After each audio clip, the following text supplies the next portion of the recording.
How to enter promo codes in Roblox Mobile. Hello everyone, welcome back to our channel.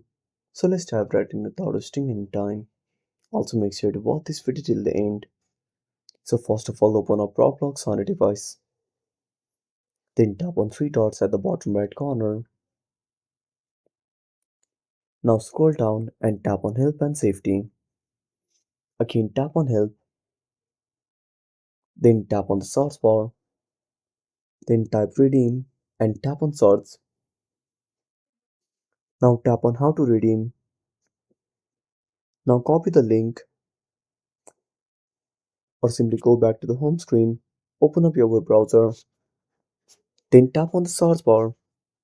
Now type roblox.com/redeem. Then tap on search. Now simply log in into your account. Now once you log in, simply tap on code and paste the code here and tap on redeem. And that's it. Thanks for watching. Make sure to subscribe our channel and hit the bell icon. See you in the next video.